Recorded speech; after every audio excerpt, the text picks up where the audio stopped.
12장 제사장과 레위 사람들. 스알딜의 아들 스룹바벨과 예수아와 함께 돌아온 제사장들과 레위 사람들은 이러하니라. 제사장들은 스라야와 예레미야와 에스라와 아마랴와 말룩과 핫두스와 스가냐와 르훔과 무레못과 이또와 긴느도이와 아비야와 미야민과 마아디아와 빌가와 스마야와 요아립과 여다야와 살루와 아목과 힐기야와 여다야니 이상은 예수와 때의 제사장들과 그들의 형제 지도자들이었느니라.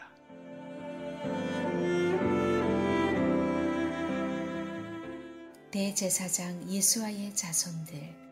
레위 사람들은 예수아와 빈누이와 간미엘과 세레비아와 유다와 마따냐니 이 마따냐는 그의 형제와 함께 찬송하는 일을 맡았고 또 그들의 형제 박부기야와 운노는 직무를 따라 그들의 맞은편에 있으며 예수아는 요아김을 낳고 요아김은 엘리야십을 낳고 엘리야십은 요야다를 낳고 요야다는 요나단을 낳고 요나단은 얏두아를 낳았느니라.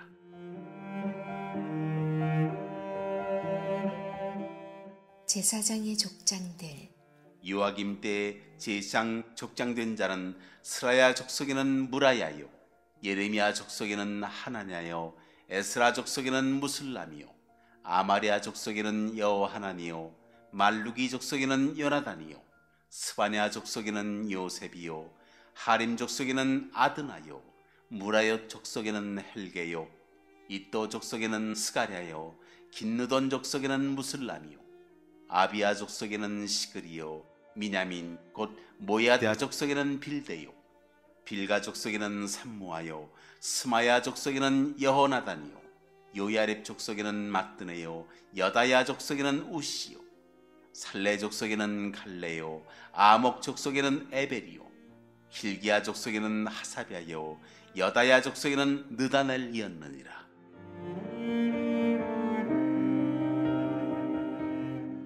제사장과 레위 사람들에 관한 기록. 엘리야십과 요야다와 요하난과 얏두아 때에 레위 사람의 족장이 모두 책에 기록되었고 바사왕 다리오 때의 제사장도 책에 기록되었고 레위 자손의 족장들은 엘리야십의 아들 요하난 때까지 역대 지략에 기록되었으며 레위 족속의 지도자들은 하사랴와 세레비아와 간멜의 아들 예수아라.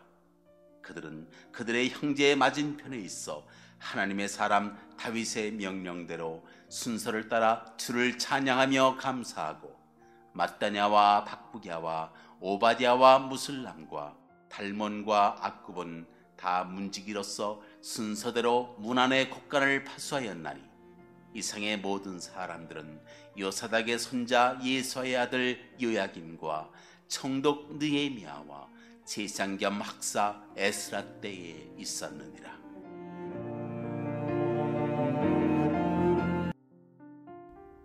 네, 오늘 말씀에서 이제 돌아온 제사장과 레위인 그리고 그 자손들, 제사장 가문의 족장인 이 족장들의 명단이 쭉 나옵니다. 사람 이름이 워낙 많이 나와서 누가 누구인지 자세히 보지 않으면은 헛갈리기도 하고 잘 기억이 나지 않습니다. 이런 명단이 주로 나온 이 본문들은 이 말씀을 읽는 사람들로 하여금 때로는 이제 지루함을 가져다 주기도 하죠. 그래서 대강 보고 그냥 넘어가기도 하는데요. 그러나 의미 없는 하나님의 말씀의 구절이 어디에 있겠습니까? 이 명단들이 있는 것은 그만한 다 이유가 있고 의미가 있기 때문입니다. 여기서 나온 사람들은 1차 귀환으로 일컫는 스룹바벨, 예수아와 함께 돌아온 사람들입니다. 그리고 2차 귀환 때인 요아김 시대의 명단도 나옵니다. 즉 1차, 2차 귀환 때의 명단이라는 것이죠. 이 포로의 이 귀환이, 즉 유대인들이 이제 포로로 잡혀 있다가 다시 이 고향 땅 유다로 돌아오는 이 귀환이 한 번에 이루어진 것이 아니고요. 100여 년의 세월을 거쳐서 이 세 차례 동안 3차에 걸쳐서 이루어진 것입니다. 한 번에 이루어진 것이 아니고요. 그러니까 느헤미야는 3차 마지막 귀환 때입니다. 그 시기를 다루고 있어요. 그런데 여기서 무려 100여 년 전부터 있었던 1차, 2차 귀환자의 명단들을 이 느헤미야서 말미에 언급을 하고 있는 것이죠. 그러면 지금 이 3차 귀환 때 이 시기에 왜 그 오래전에 있었던 1차, 2차 귀환자의 명단들을 거론하겠습니까? 왜 언급을 하겠습니까? 역사인 것이죠. 역사를 가르쳐 주는 겁니다. 우리의 이 3차 귀환이 있기까지 1차, 2차 귀환자들의 이 믿음의 조상들이 있었음을 언급합니다. 역사를 모르는 민족은 뿌리가 없는 민족이라고 하죠. 역사를 온전히 잘 아는 민족이 뿌리가 있는 민족입니다. 오늘 본문은 1차, 2차 귀환을 주도했던 수르바벨, 예수와 요아김 때로 거슬러 올라간 것입니다. 그래서 여기에 많은 사람들의 이름이 상세히 언급이 되고 있죠. 현재의 사람들에게는 이 이름이 건조하게 다가올 수가 있어요. 그러나 이 이름의 당사자들은 어떻겠습니까? 자신의 이름이 여기 나와 있으니 이것만한 영광이 없는 거죠. 여러분, 만일 성경에 나의 이름 세 글자가 여기에 나온다면 어떻겠습니까? 그만한 기쁨과 감동이 없겠죠. 어딘가에서도 나의 명단이 나오고 내 이름이 거론이 되면 그것 때문에 좋아하고 영예롭게 여기는데 성경에 하나님의 말씀에 내 이름이 새겨진다면 얼마나 기쁘겠어요.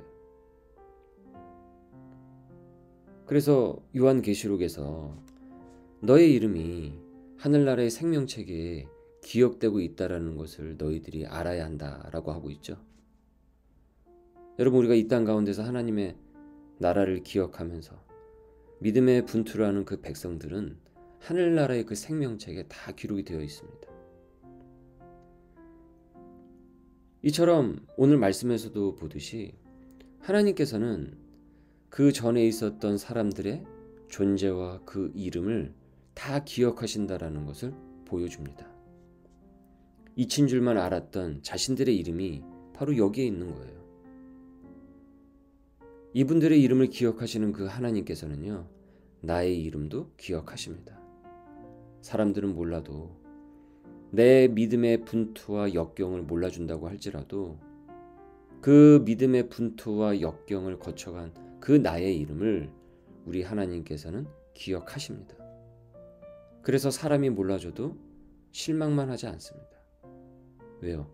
하나님께서 기억하시기 때문이죠.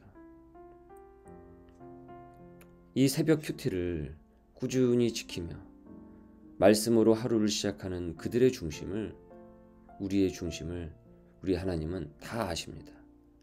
그렇게 나의 삶이 더욱 의미가 있는 것이죠. 이 시간에 말씀을 듣는 이 시간이 더욱 의미가 있는 것이죠. 하나님께서 내 이름을 아시기 때문입니다. 내가 하나님의 일을, 내가 그간 어떻게 살았는지를 우리 하나님께서 다 아시기 때문입니다. 억울한 일을 당해도 하나님 앞에서 떳떳하면요, 낙심에 빠지지 않을 수 있습니다. 하나님, 세상은 몰라도, 저 사람들은 몰라도 하나님은 정말 아시죠. 그러면 큰 위로를 얻습니다. 이 귀한 자들이 이렇게 쭉 오늘 본문에서 쭉 나열이 되면서 여기서 우리가 놓치지 말아야 될 것이 있는데요. 이 주요 주안점을 두고 있는 이 메시지가 있다라는 거예요. 그것이 무엇입니까? 바로 예배입니다. 예배. 포로 후기 공동체가 예배 회복에 가장 주안점을 두고 있었다라는 거예요. 이 귀한 자들의 명단들을 이렇게 쭉 보십시오. 그리고 그들의 직책을 한번 보세요. 1절에서 11절까지 1세대 제사장과 레위인, 그리고 12절에서 26절까지 2세대 귀한 자들이 나오죠. 보십시오. 다 누굽니까? 제사장과 레위인들이 주로 언급이 되죠. 성전에서 맡은 그 임무자들이 언급이 되고 있죠. 즉 예배의 직무를 맡은 자들이에요. 대제사장, 제사장, 성전 봉사자들의 명단이 소개되고 있어요. 레위 족속의 지도자들이 형제들과 함께 하나님을 찬양하고 감사했다고 24절에 전합니다. 이는 다윗 시대 확립한 그 찬양의 직무를 회복하려는 그 의도를 보여주고 있어요. 여기 귀환에서. 그래서 25절에도 보면은 성전 문지기 matthe냐와 박부갸 역시 성전에서 음악으로 봉사하는 사람들이었어요. 이처럼 당시 이 귀한 공동체가 고향 땅으로 다시 돌아와서 무엇을 먼저 했냐면, 야, 우리 빨리 정착해서 어떻게든 빨리 먹고 살아야 하지 않겠느냐 하면서 먹고 살 길을 먼저 살피기 전에 제사장과 레위인들을 중심으로 예배의 영적 기강을 확립하는 것에 가장 큰 주안점을 두었다라는 것을 보여줍니다. 즉 예배의 승리자가 될 때 우리의 삶의 자리도요, 승리의 깃발이 꽂게 되는 것입니다. 사단의 영토를 성령 충만한 예배를 드림으로 주님의 땅으로 만들어갑니다. 사단의 통치가 아니라 주님의 통치를 받는 백성이 돼요. 우리가 예배를 드릴 때. 기억하시죠? 우리가 주일에 계시록을 상고하면서 하늘의 예배자에 대해서 배웠죠. 24장로와 내 생물이라는 상징과 비유를 통해서 무엇을 우리에게 가르쳐 주었습니까? 그 말씀이 이들이 하나님의 보좌를 향해서 예배를 드리는 환상의 모습이 보여주었어요. 사단은요, 언제나 성도를 공격을 할 때 예배의 자리부터 공략을 해버려요. 주님께서 은혜를 가장 직접적으로 주시는 그 시간대를 각종 유혹과 이유를 만들어서 흐지부지하게 만들어버린다는 거예요. 그렇게 예배는요, 성도에게 생명줄입니다. 교회의 심장 박동기예요. 교회가 이 심장 박동기를 계속 뛰게 할 때 그 교회가 살아나고요, 성도가 살아나는 법입니다. 그래서 우리가 예배를 드릴 때도 그렇습니다. 그저 예배를 참석만 하는 것이 아니고 신령과 진정으로 드리는 예배여야 합니다. 즉 적극적인 예배자가 되어야 된다는 것이죠. 제사장과 레위인, 각 성전 봉사자들, 참여하는 백성들 모두가 건조하지 않고 이 시간 하나님께서 나를 축복하신다. 그래서 나는 하나님을 경배한다. 그 진심으로 나아갈 때 이 땅에서 우린 하늘의 예배자로서 예배적 삶을 지속할 수가 있습니다. 오늘 말씀이 우리에게 질문하고 있습니다. 나의 예배는 온전한 예배입니까? 내가 드리는 예배는 정말 하나님께 드리는 예배입니까? 그저 예배 본다는 식의 예배를 봅니까? 드립니까? 오늘 말씀에서 분명하게 드러나는 것은요, 이 포로 공동체가 이 100여 년에 걸쳐서 1에서 3차까지 이루어질 때까지 그 힘과 중심이 달리지 않고 떨어지지 않고 끝까지 이 영적 싸움에서 여러 방해자들이 있음에도 불구하고 성벽 재건이라는 이 중요한 이 영적 싸움에서 승리할 수 있었던 것이 바로 예배의 힘이었다라는 것입니다. 이들은 이전에 오래전 그 역사를 통해서 알았어요. 아, 예배가 무너지니까 다 무너지는구나. 그래서 돌아오자마자 한 것이 예배의 자리를 다시 세우는 것이었죠. 참 예배의 회복이 이루어지고 하나님께서 이 시간에 우리에게 주시는 크신 그 축복을 경험하는 우리 주님의 백성들 되시기를 소망합니다. 경배 받으시기에 합당하신 주님, 참된 예배와 감사를 드리기를 원합니다. 3차 귀한 자들이, 믿음의 이 선배들이 예배 발자취를 다시 점검을 했듯이 저희 또한 예배의 자리를 다시 회복하기를 원합니다. 건조하지 않고 뜨거운 예배자로서 나아가는 심령들이 되게 하여 주시고, 다음 세대와 먼 미래에 이르기까지 그 회복이 다하게 하여 주옵소서. 복된 공동체에 주님께서 우리에게 공예배를 허락하여 주셨습니다.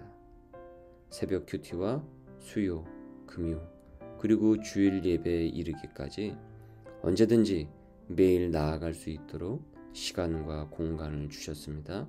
주님, 적극적인 심령과 진정의 예배자가 되어서 축복과 은혜를 경험하게 하여 주옵소서. 승리하게 하여 주옵소서. 감사드리며 예수님의 이름으로 기도드립니다. 아멘.